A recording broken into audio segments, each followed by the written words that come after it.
Salut, c'est Loïc, Société Iliwi. Je fais une petite vidéo en ces temps de confinement sur moi dans l'informatique, les demandes qu'on me fait.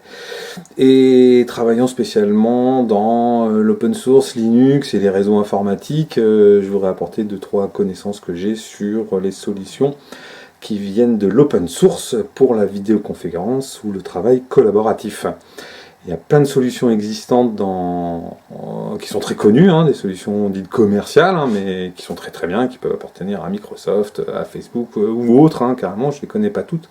Moi je voudrais juste apporter les solutions qu'on des fois peut-être connaît un peu moins et qui fonctionnent très bien. L'idée de ça, c'est d'essayer de donner plus de solutions pour une raison toute simple. Même les services de chez Microsoft, Amazon ou Google ou n'importe quoi ont des limites de capacité. Et si je dis pas d'erreur, dernièrement on a pu l'entendre pour les solutions Teams de Microsoft qui commençaient un peu à s'essouffler du nombre d'utilisateurs. C'est tout à fait normal, c'est pas que de leur faute, c'est comme ça. Donc il faut savoir un petit peu piocher un petit peu partout et ne pas être limité qu'à une solution. Moi, mon idée c'est de vous apporter 2-3 solutions existantes dans le monde de l'open source pour le travail collaboratif et la vidéoconférence. Donc on va commencer par la vidéoconférence. Une solution que pour ma part moi j'utilise et que j'aime bien, c'est Jitsi. Sur Jitsi.org, vous pouvez l'utiliser en direct, créer ce qu'on appelle un salon, et puis envoyer à tout le monde le lien pour pouvoir faire une conf call. L'avantage étant de pouvoir faire des conf calls à plusieurs, des vidéo calls à plusieurs, et en plus de pouvoir des fois partager l'écran pour pouvoir montrer à ses collaborateurs sa page de navigateur internet, son logiciel de traitement de texte pour pouvoir montrer et travailler un petit peu en collaboratif, sachant qu'on ne peut pas travailler sur le document du collaborateur, c'est juste une vision. Mais bon, ça a son intérêt quand même. Ça, c'est la solution qui est en direct sur le site de jitsi.org, mais il est possible aussi pour des structures un jour d'installer son propre serveur de vidéoconférence avec Jitsi, ce qui est quand même pas rien, et dans ce cas-là encore, on s'écarte du problème que tout le monde se connecte au même serveur, on peut avoir son propre serveur, c'est géré dans des data centers ou en local, et avoir son serveur de vidéoconf. Ça permet, en cas de surcharge d'un serveur mondial ou n'importe quoi, d'avoir une solution à soi.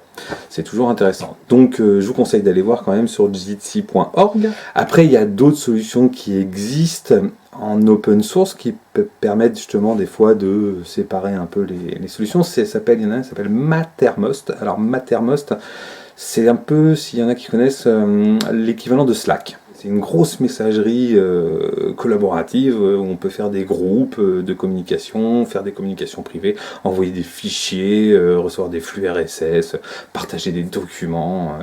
Les capacités sont énormes de travail. Alors il y en a plein. Team peut sensiblement chez Microsoft pour la même chose avec d'autres systèmes de vidéoconf en plus et plein de choses. Mais Mattermost, voilà une solution open source. Alors elle est open source, elle n'est pas spécialement gratuite, elle est payante, donc il faut regarder qu'est-ce qui est le plus intéressant, les solutions Microsoft en prix, ou Slack, ou Mattermost. Mais voilà, à connaître, à ne pas oublier qu'il y a d'autres solutions. Et maintenant, une troisième solution que je vous apporte, qui est une solution de travail collaboratif, qui permet de synchroniser les fichiers entre chaque collaborateur, mais aussi qui apporte des solutions de chat, de vidéoconf, d'agenda partagé, même de travail collaboratif sur des documents. La solution est très très très poussée, elle va très très loin, ça s'appelle Nextcloud, et donc là c'est vraiment une solution complète. Elle est assez puissante, moi je l'utilise tous les jours, je l'utilise avec mes clients, ça permet de partager des fichiers sur des liens privés, sur des liens publics aussi, de travailler avec certains collaborateurs, certains clients carrément sur des dossiers, de synchroniser mes répertoires sur mon ordinateur, donc ça ne fait pas de la sauvegarde, mais de la synchronisation, ce qui est quand même pas mal, c'est-à-dire qu'on peut répliquer sur plusieurs ordinateurs les informations. Et alors là, pareil, solution open source, 100% c'est gratuit pour celle-ci, open source, on peut quand même faire des donations pour leur dire merci pour ce super travail, mais c'est très très puissant et on peut l'installer sur ses serveurs à soi pour avoir carrément une sûreté d'où sont nos données. Les données sont comme ça sur nos serveurs, alors ça peut être data center ou du serveur local pour ceux qui ont assez de débit, car toutes ces solutions ont une problématique quand même, faut pas l'oublier, et même les solutions commerciales, ce sont le débit.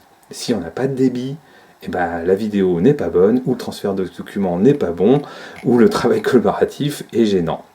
J'espère avoir pu apporter quelques petites solutions avec tout ce que j'ai pu apprendre dans ma société ILWI. Voilà, je vous souhaite un bon confinement pour l'instant, et puis j'espère pouvoir retrouver en collaboratif et avec toutes les solutions du SPN sur les solutions qui existent. Salut, à bientôt.